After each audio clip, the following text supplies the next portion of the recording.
Paradox Rift introduced a brand new supporter card called Mela that can accelerate basic fire energy from your discard pile to one of your Pokemon.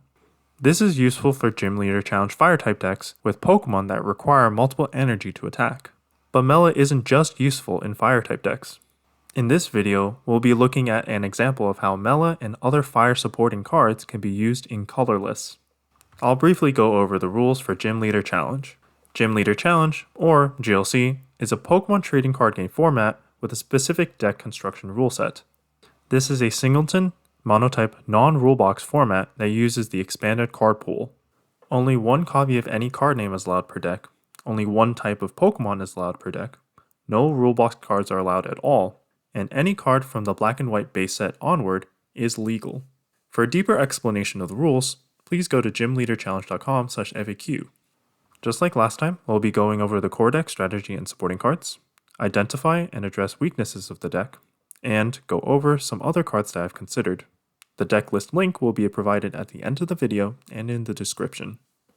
At first, I started working on a version of Colorless Fire independently, but I saw someone had created their own version of Colorless Fire and used it in an online GLC tournament. Thanks to PhoenixFire7127 for allowing me to share their creation here. I highly suggest you take a look at the deck list before continuing, not only because it is a strong deck list, but also to understand the differences between this list and the one I will provide later in the video. I'll start by giving some of my thoughts on the deck list. This deck is consistent and makes strong use of the tool Technical Machine Turbo Energize. Search your deck for up to 2 basic energy cards and attach them to your bench Pokemon in any way you like, then shuffle the deck. The acceleration of this card opens the door for strong turn 2 attacks. Oranguru also helps against late game Iono and N. However, there are some things I would change about the deck. Barrel and Squavit are a good draw engine together, but having it be the main draw engine makes the board state vulnerable. Some GLC decks are capable of disrupting the hand and targeting a specific Pokemon to knock out. You might end up with a bad hand and not be able to get an attack off on a later turn. To add on, the Colorless type has several good draw engines, and I would prefer to have more of those engines in order to create a safer board state. This deck has a low basic Pokemon count, which can be punished when going first. It creates a higher chance of having your only Pokemon in play get knocked out during your opponent's first turn when they go second. Additionally, it increases the chance of a mulligan. In the Pokemon TCG, if you do not have a basic Pokemon in the first 7 cards of your deck, you reshuffle and allow your opponent to draw a card. To avoid these punishments, I'd play more basic Pokemon. Finally, this deck takes advantage of fire energy without using Welder, but I think Welder has some use for the deck as long as there are more outs to fire energy. With these thoughts in mind, let's start talking about the core strategy of my version of Colorless Fire. Let's start talking about all the cards related to fire. We have Raihan, Mela, Welder, Giant Hearth, and Professor's Letter, along with 5 basic fire energy. Raihan and Mela can only be played if any of your Pokemon were knocked out during your opponent's last turn.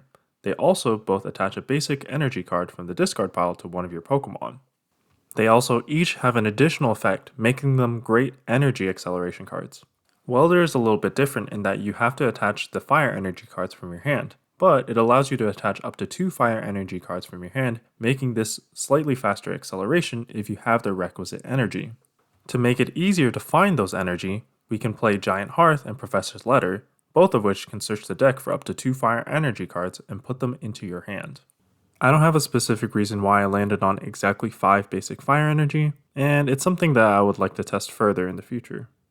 As for the draw engine, we can still use Barrel and Squavit from the Phoenix Fire list. We can add 2 other draw engines, Airmail Pidgeotto and Make Do Cinccino.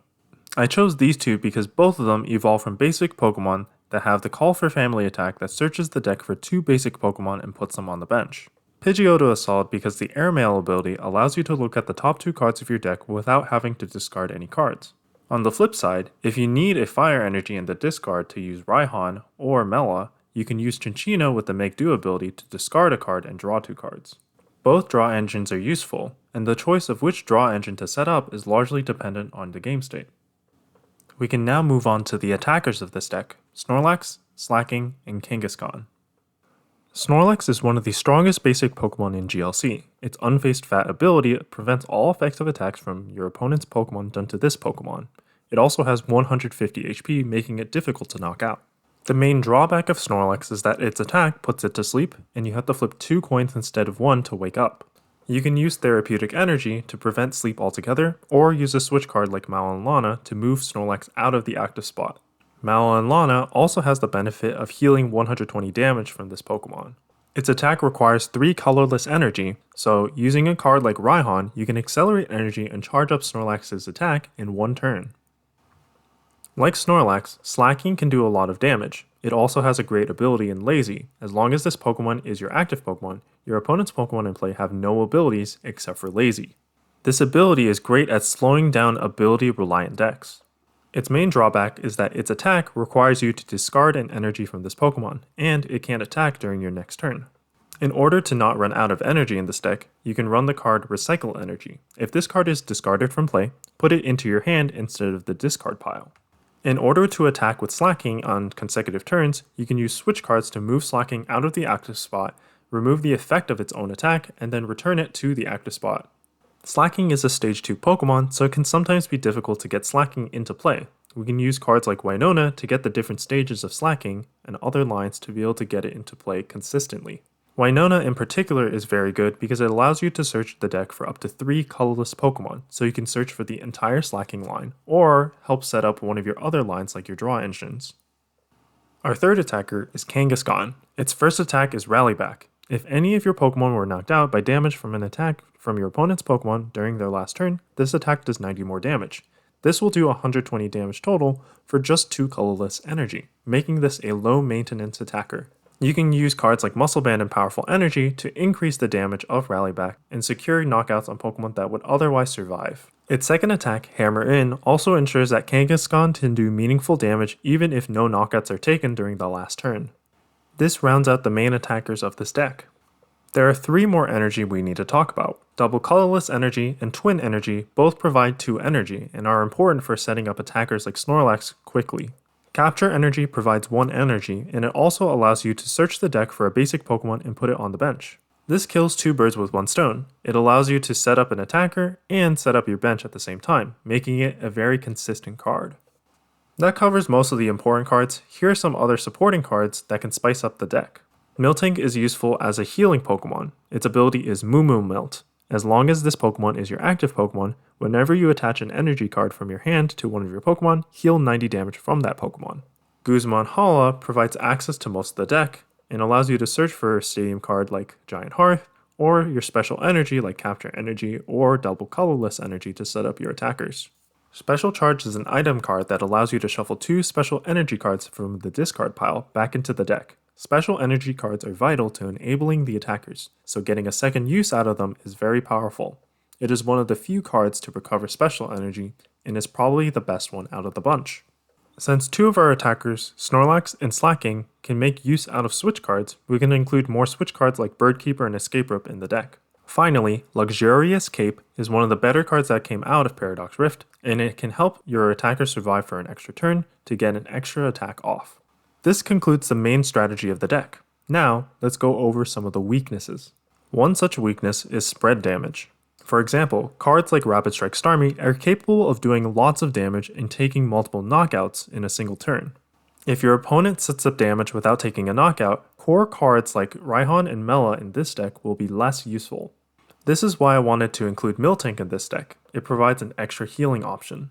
We can also save Mallow and Lana for a turn that maximizes its use. Finally, many decks that use spread damage rely on abilities, so we can use Slacking to slow down their strategy. Another weakness of this deck is opposing damage reduction. For example, Leavanny with the ability Blanket Weaver can reduce incoming damage by 40 to grass Pokemon. There are other forms of damage reduction in stadium cards and tool cards. Even though this deck is capable of dealing a lot of damage reduction can prevent one-hit knockouts. If you take too many turns to knock out a Pokemon, you may eventually run out of resources. Against decks that rely on damage reduction abilities, I get Slacking into play as soon as possible to stop them from working. I also use Boss's Orders and Guzma to chase those support Pokemon. It's also good to save Field Blower to remove damage reduction tool cards. With multiple draw engines, solid attackers, and good supporting cards, this deck doesn't have too many other weaknesses. There is still deck space for other cards, and there are so many good options to choose from. However, not every good card can fit in this deck. Here are some that I've considered, but chose not to include. First is Free Retreat Cyclizar. Cyclizar is a good pivot, its first attack allows you to get out of bad hands, and its second attack does reasonable damage. However, I'd rather use Miltank with Air Balloon as a pivot. I'd also rather use the attack Call for Family on turn 1 instead of using Tour Ring to draw 2 cards. Third, its second attack is decent, but the other attackers are generally better. Don't get me wrong, Cyclizar is actually very good, but it doesn't quite fit in this version of the deck. Next is Double Turbo Energy. Double Turbo Energy provides 2 colorless energy at the cost of doing 20 less damage to your opponent's Pokemon. Generally, I find that there's enough energy acceleration in the deck and I don't need to use Double Turbo Energy. Third is Gift Energy. This one was a very difficult card for me to drop. However, I found that in many situations, my draw engine was so strong that I could get many more cards into my hand and Gift Energy was not that useful. That said, I think Gift Energy still has a lot of potential because it can get you out of bad hands. Acerola can put one of your Pokemon that has any damage counters on it and all cards attached to it into your hand. This is useful if you can combo this with something like Luxurious Cape and Slacking. However, I find that Acerola cuts into your consistency and it doesn't happen that often where you're able to get the full combo off. Tayden Liza is a flexible switch card, but I think the other 3 switch cards are better, and I haven't needed 4 switch cards in this deck. Giovanni's Charisma puts an energy attached to your opponent's active Pokemon into their hand, and attaches an energy card from your hand to your active Pokemon. Notably, you're able to attach special energy using this card, making it a flexible energy acceleration card. My main gripe with this card is that your opponent's active Pokemon has to have an energy attached to it, otherwise you can't play this. Next is a card that I might consider for a different deck, Rayquaza with Turbo Storm, attached 2 basic energy cards from the discard pile to one of your benched Pokemon. This is mostly a card that's useful on turn 1, after that it's not a very good attacker. Next, I did not include Technical Machine Turbo Energize. My build doesn't revolve around tool cards, and it has other ways of getting basic energy into play, so I decided to cut this card from the deck. Finally, Aspertia City Gym is a stadium that gives each colorless Pokemon in play plus 20 HP. This could save your Pokemon from getting knocked out. I usually see the stadium get bumped by an opposing stadium or removed by Field Blower. I'd rather just play an aggressive stadium card. This concludes my thought process around creating this deck. I didn't go over each card in the deck list, so if you want to see the full list, you can go to PokemonCard.io or CardboardWarriors.net. Thanks for watching, and thanks again to PhoenixFire7127 for allowing me to take inspiration from their deck list. This is the first time I've tried creating a GLC deck for this channel that is similar to one with competitive success. If you have any thoughts on how I can improve my deck or deck building process, let me know. I'm always happy to hear what you have to say. Happy deck building, and